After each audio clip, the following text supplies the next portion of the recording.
Greetings and welcome to this week's episode of UC Weekly News. I'm your host, David Danto, and I'm joined by one of the other members of the Dave's Club. David Maldow is here with me. Say hi to everybody, Dave. Hey everyone, how's it going?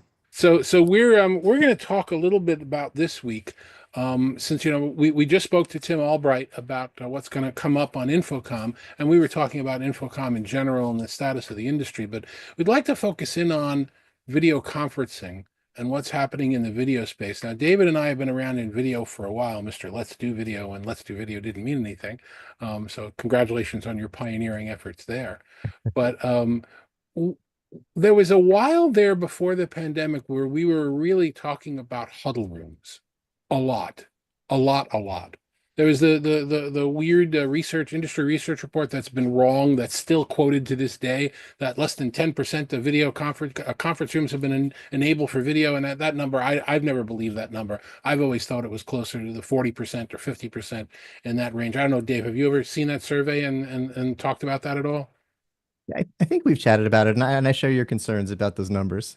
Yeah, that's it's not that small. But what is pretty obvious is that now that the pandemic is over, nobody wanted to huddle during the pandemic. It was the least thing you wanted to do. Get away from me, give me a mask. But now that the pandemic is over and some are coming back to the office, some are accepting that it's a hybrid future, all that debate's happening. And I think if we finally hit a quiet point around it where nobody agrees, but nobody's talking about it anymore.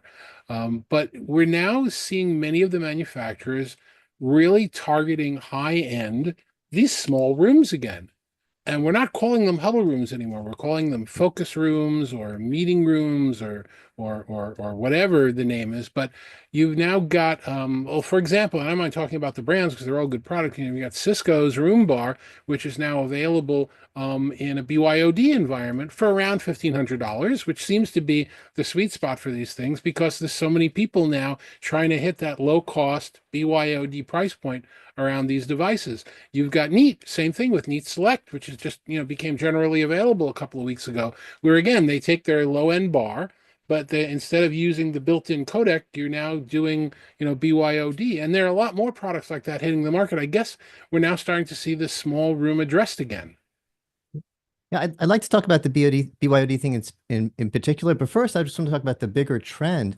You're right. Before the pandemic, we had this huddle thing, and it's funny. I love this when the script flips in a good way, and the way the script has flipped in my mind is before the pandemic, the vendors came out and said, "Oh my God, y'all! You know how video conferencing is super complicated and expensive, and it's like $30,000 to get a meeting room system you put in the conference room."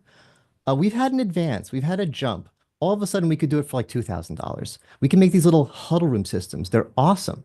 You could put them in. They're easy to set up. You could do Zoom on them and Teams on them, all this wonderful stuff. And they're affordable. And you know what you should do is you should buy huddle room systems and you should start using them. You should let some people work home and they can come in on the huddle room system. It'll be great for you. And the world was like, we're interested. We're starting to take a look. And then the pandemic happened. And now the script is flipped. Now the world is saying, hey, we're doing video everywhere now. We don't just want it in the boardrooms. We want it in the little spaces. Do you happen to have anything affordable that we could do? And the industry's saying, you mean the stuff that we've had for years now that we've been trying to sell you? Yes, we have it. We're not going to call it huddle anymore, but yeah, we have exactly what you're looking for. I mean, I was having a conversation with somebody who is more a voice person than a video person earlier today in the space, and he didn't understand the term BYOD. And while I was explaining to him, I was explaining to him that it was about, bring your own device, bring your own meeting. But we've now come to use that term just to mean peripheral without a codec in it. It doesn't necessarily even mean people are bringing their device. It could have a Nook or a Mac Mini or something in the room. It's the idea of having your conferencing platform on the compute device, not on the appliance in the room. yeah. Although in some cases it is literally bringing your own laptop and just Right. and this kind of makes me crazy, but I guess it turned out to a good end. But years ago, my own clients, people who come to me for consulting, I want to do better video in my company. I'd say, "What are you doing?" "Oh, we just open a laptop and we open up a Teams or a Zoom meeting. We all kind of huddle around it." And I'm like, "You're cramping around a laptop camera? No, no, no, they're bad. Laptop, I love our industry. We've done a great job. Our cameras are good, but laptop cameras still have issues. Like, but it's just so easy to open a laptop and log into Zoom." And we convinced the industry, the industry has come up with a solution, which is these wonderful room systems, Zoom rooms. team rooms, WebEx rooms. Kudos to all those companies. They've come up with these great things. You walk into a room and you look up on the screen and it has all the meetings for the day, and there's a little touch screen and it says, "Hi, David, do you want to start your meeting?" And you say, "Yes, I want to start my meeting." And they've done such a good job. And a lot of people said, "We love that." And a lot of people said, "Yeah, you know what? That's great, but I want to bring in my laptop and just open it up and use Zoom." And we said, "No, don't do it that way. Don't do it that way." And they said, "But we want to do it that way." And the industry said, "You know what? We're going to support it. We're going to come up with neat, like you said, and others are going to come up with affordable, high quality bars. Plug in your laptop. You're still on your laptop, but you're not using the laptop camera. You're using the good camera, you're using the good speakers, you're using the big monitor. Win-win." And I'm often, you guys, you know me well, so you'll chuckle, but I'm often critical of Microsoft when they do things that are stupid, like 347 versions of Copilot, each one with its own pricing and naming. You make fun of Microsoft. I've never seen that happen.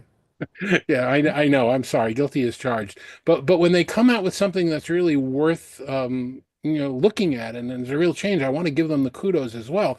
They now have the Teams client realizing on people's individual notebooks that when you plug a peripheral device in, it realizes, you know what, this isn't really the person's individual compute anymore. This is now the compute for the room. So Barco ClickShare is a great example of that, where when you plug the ClickShare device in, it already says, all right, so now I'm using the room peripheral. So before I was setting up so that if it wasn't my owner's voice, I was going to mute it out. But now I realize all the other voices should come through.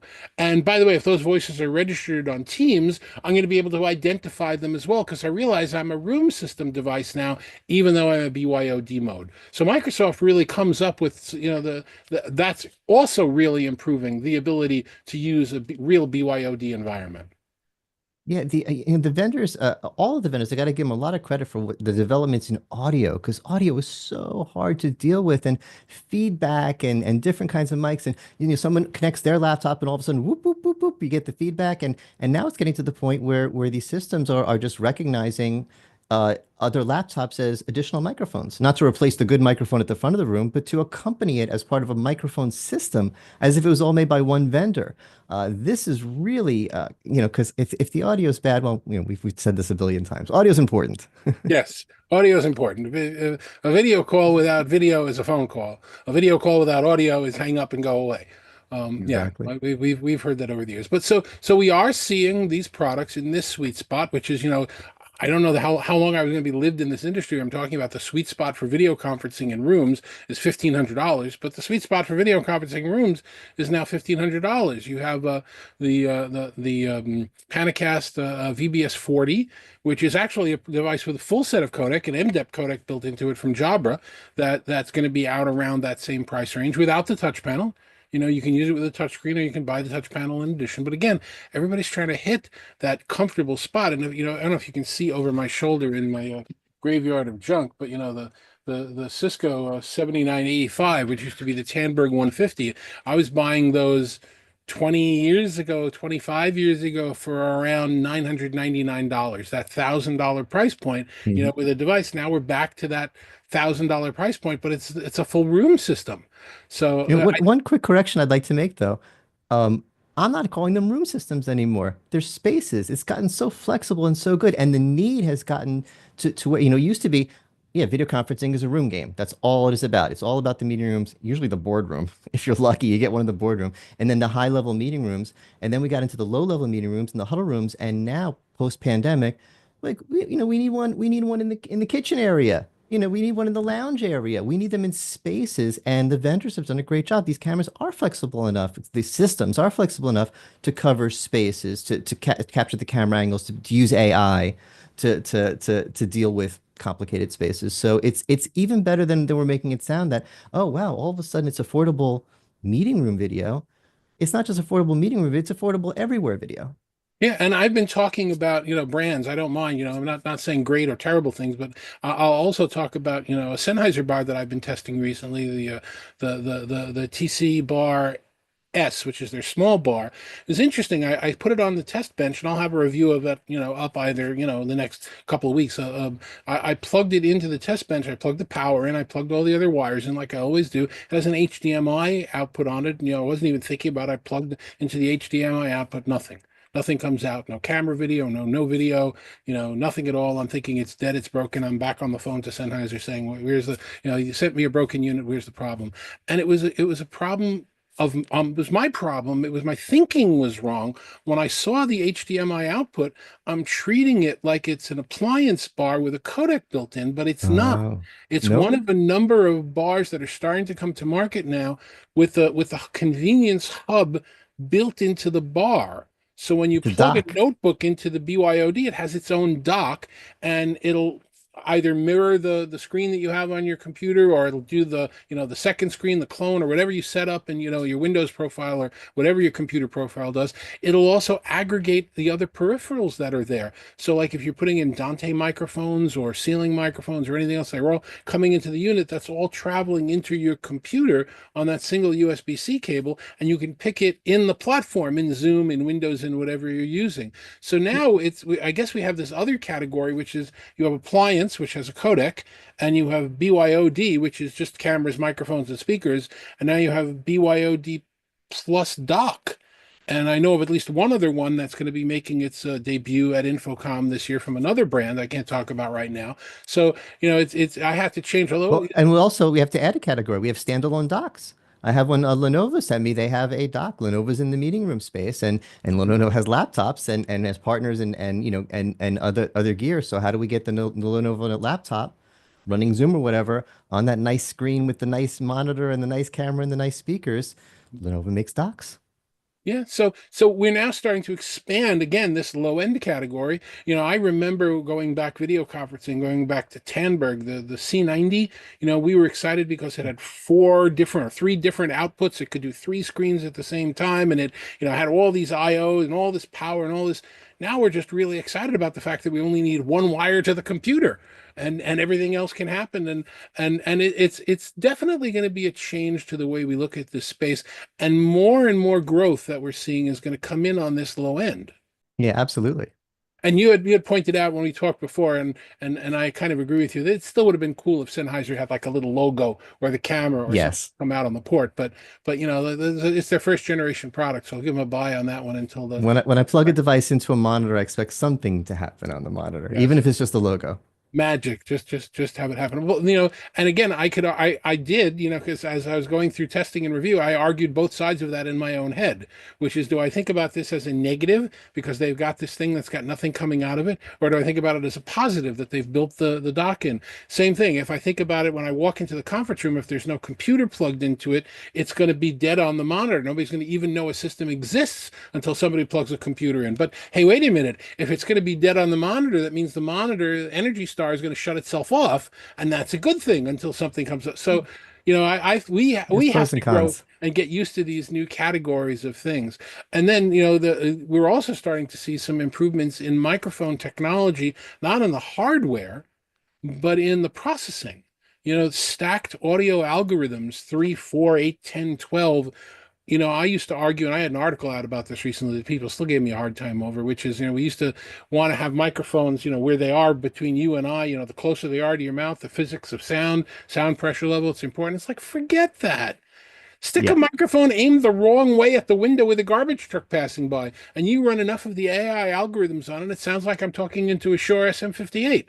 It's amazing what we've been able to do, and that's the kind of AI, what I have called in conferences real AI, as opposed to Yeah. taking meeting notes. Okay, fine, but real AI, where it's really making a tremendous improvement in the way our collaboration experiences work for us. It's done something that couldn't be done before. It's shut up the guy typing on the keyboard or chewing the potato chips. It got his noise out of there, which I still have to deal with when I'm in the room, but you on the far end don't have to deal with it. Dave, honestly, I think about you all the time because you're one of the AI skeptics. Yeah, of all my analyst friends, you're as far on the AI skeptic side as we go, pretty much. And I'm pretty much to the AI, fanboy side.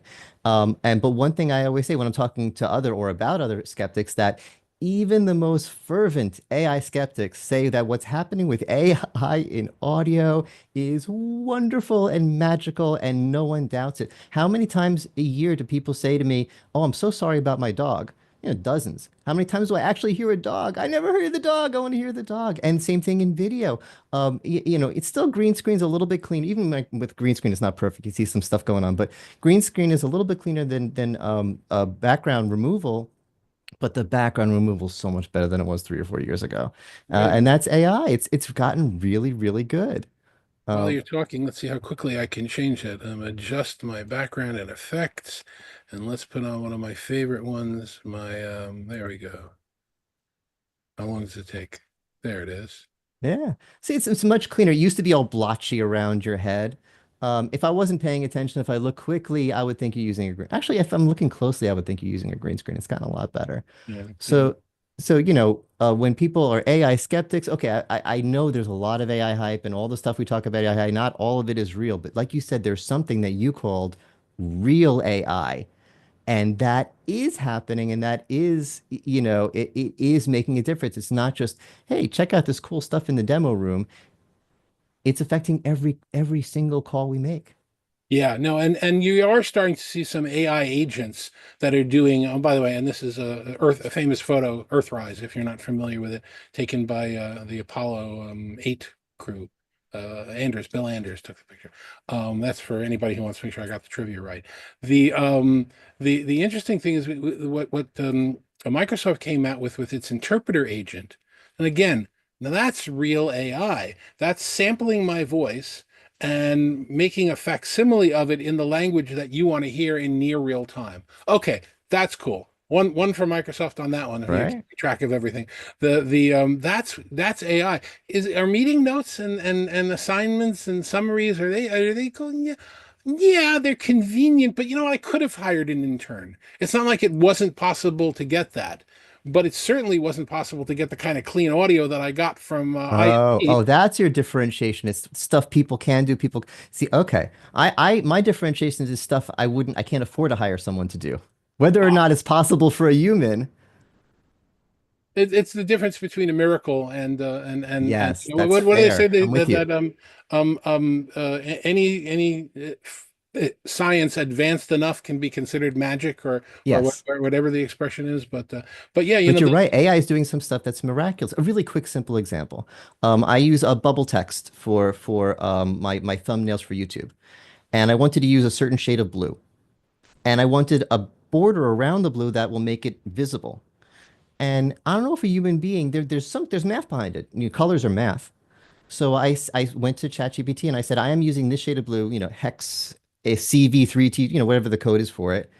And I said, give me the exact shade of whatever color will maximize the visibility if I make it the border around the bubble text. And it gave me a shade of, it might have been a yellow, actually, I'm not sure.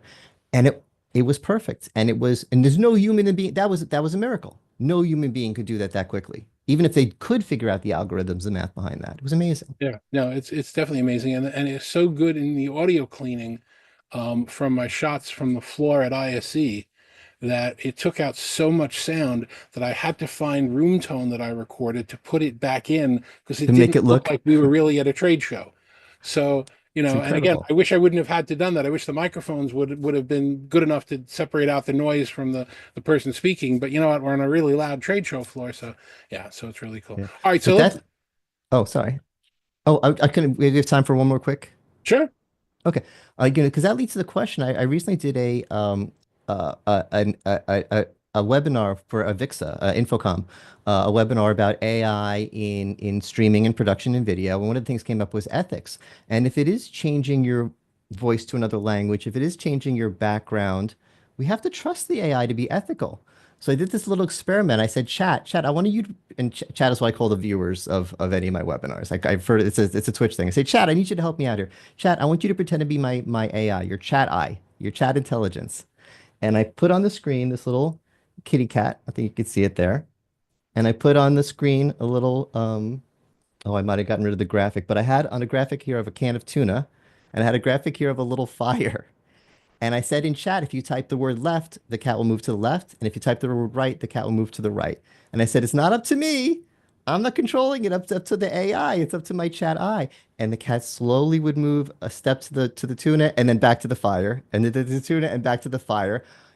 The chat was not ethical. It took a long time. It eventually got to the tuna, but there were people in there that were trying to burn my little kitty. And everyone laughed at the idea. And this was the point I made, because I did have a serious point, that I set it in place. And then I said, handing it off to AI, I bear no moral ethical responsibility. So, we do have a responsibility with how we use our AI. Yeah. And I just got back from NAB, and you know what? At NAB, they weren't talking about agentic, and they weren't talking about any of the other stuff. They were talking about if you hire an actor to do a voiceover, and then you translate it into other languages, even if you have their permission, should you? Is that an Oh. ethical use of their likeness, their voice, their, can somebody sign away for a cost the rights to who they are as an individual? So this is definitely a conversation for another time, but it's not as straightforward as you think it is. I also had a really long argument that our good friend Kevin will tell you about the other day, with ChatGPT, where it was giving me really incorrect, it was lying to me. It was just flat out lying Oh to me. yeah. Every time I called it on a lie, it came up with some other lie as an excuse, where it had just not done the work it said it was going to be doing. Hmm. And I was adamant to make it say, you look at the page and you count those. And it's just plain lying. You're saying, well, yeah, normally I could count it, but today, because the weather was bad and you were asking such strict parameters, and yeah, we're not gonna win arguments with it. Once it gets stuck, yeah, it digs Give in. up. There's no way Yeah. to fix it. Yeah, I Yeah. hear that. So, Dave, I know I'm going to see you at Infocom, if not before. How can people reach out to you there, or in general get in touch with you and work with you? Oh, find me on, do I have a button for this one? Let me see. You have a button.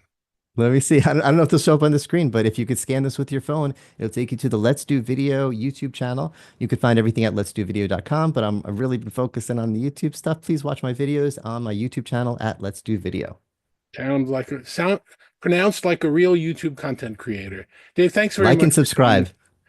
And thank you guys very much for joining us for this one. Next week, I'm going to give you some reports out of a city called Kortrijk in Belgium, and let you think about what I might be visiting in Kortrijk in Belgium. So that'll be next week's show. But for now, thanks very much for watching. We'll see you next week.